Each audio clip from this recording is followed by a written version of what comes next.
Good day. Now we will be answering problems from Chapter 25, Current, Resistance, and Electromotive Force. We will answer problem numbers 25.57, 25.68, and 25.71. First problem, problem 25.57, struck by lightning. Lightning strikes can involve currents as high as 25,000 amperes that last for about 40 microseconds. If a person is struck by a bolt of lightning with these properties, the current will pass through the body, and we shall assume that the mass of this person is 75 kg, that he is wet, after all he is in a rainstorm, and therefore has a resistance of 1 kilo ohm, and that his body is all water, which is reasonable for a rough but plausible approximation. By how many degrees Celsius would this lightning bolt increase the temperature of 75 kg of water? Given that the internal body temperature is about 37 degrees Celsius, would the person's temperature actually increase that much? Why not? And what would happen first? So given the current, the time, and the resistance, the energy delivered can be calculated. So calculating the power or the energy, the rate of energy transfer, we have this formula, P is equal to I squared R. Substituting the value, we have the current and then the resistance. We will get 6.25 times 10 to the 11 watts of power. Now, finding the energy deposited in the body at the rate P. So the electrical energy is equal to the power times the time. So substituting the values, we have the power here and the time, which is 40 microseconds, and we will get an energy of 2.5 times 10 to the 7 joules. Now, this energy will cause or will produce a change in the temperature of the body. Using one of the formulas in thermodynamics, which is Q is equal to mc delta T, where Q is the energy, this will cause change in the temperature. Rearranging this to get the temperature change, we have Q over mc.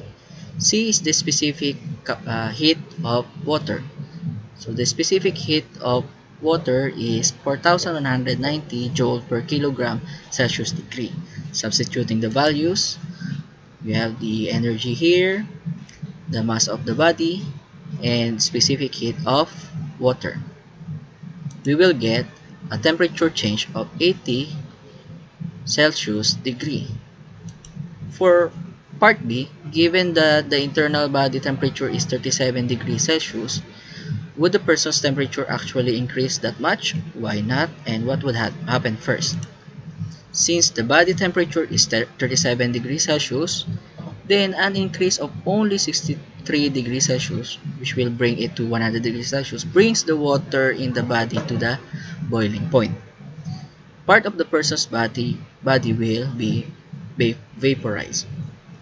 So at 100 degrees Celsius, that is boiling point, and that is the start of the vaporization of water.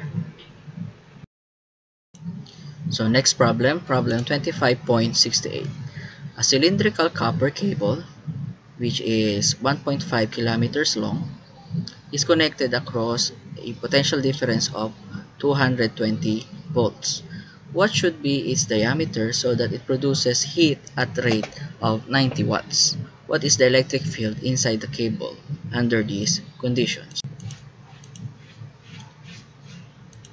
The rate of heating or the power in the cable depends on the potential difference across the cable and resistance of the cable. We will use these formulas, the power and the resistance. For the power is equal to voltage squared over resistance, and the resistance is equal to the resistivity of the cable times the length of the cable divided by the cross-sectional area of the cable. Then substituting R with this R, we will get P is equal to V squared over quantity rho L over A. Simplifying this, we will get AV squared over rho L. We know that the cross-sectional area of a cylinder is pi r squared. So, substituting the area, we will get pi r squared multiplied by v squared over rho L. Rearranging this equation to get the radius of the cable, we have radius is equal to square root of the power multiplied by the resistivity times length over pi b squared. Now, inputting the values, the power is 90 watts. This is the resistivity of copper, as seen in this table. Copper is 1.72 times 10 to the negative 8 ohm meter. This is the length of the cable, pi, and the potential difference between A and B. We will get a radius of 1.236 times 10 to the negative 4 meters. Since part A asks for diameter, so we will multiply this R with 2.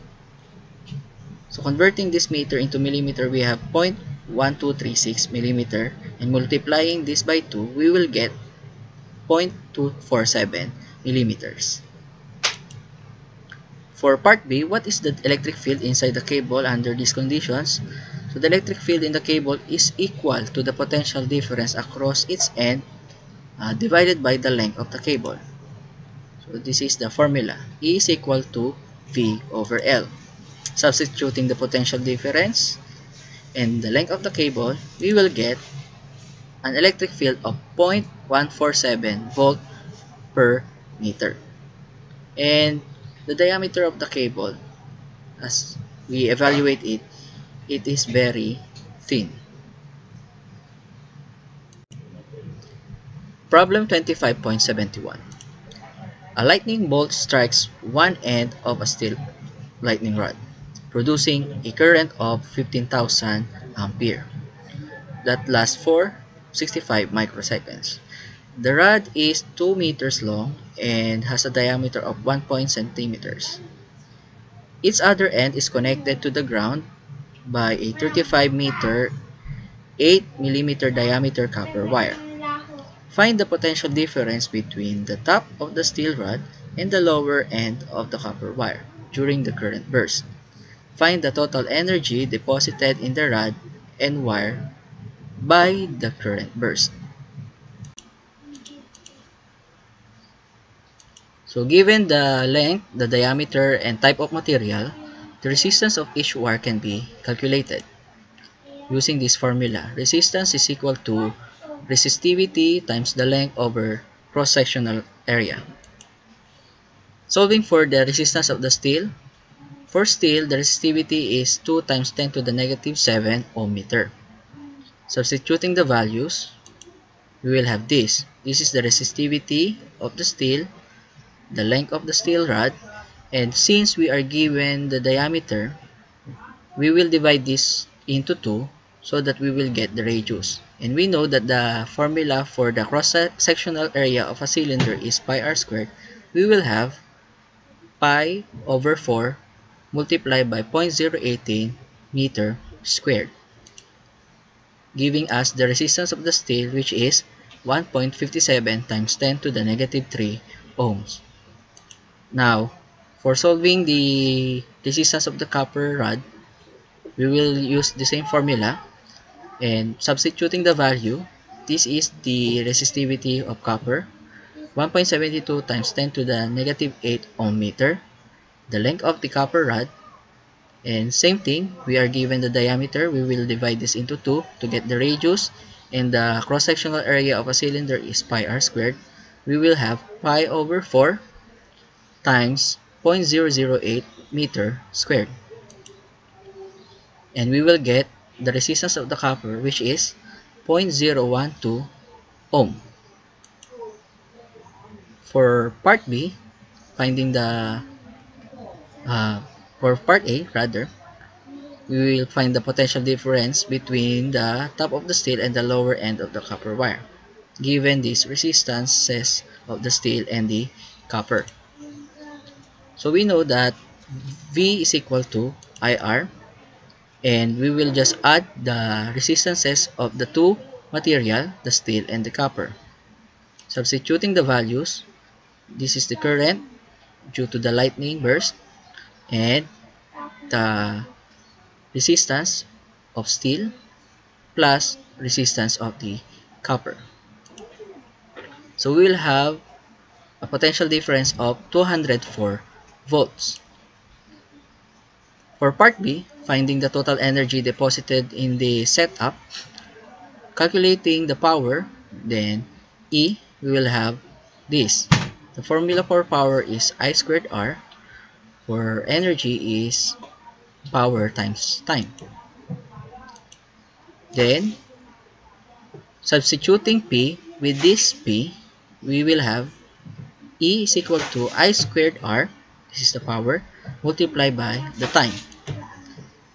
Substituting the values, this is the current, this is our resistance, this is the total resistance, the R steel plus R copper, and the time, which is 65 microseconds, we will get 199 joules. So this is the total energy deposited in the rod and wire by the current burst.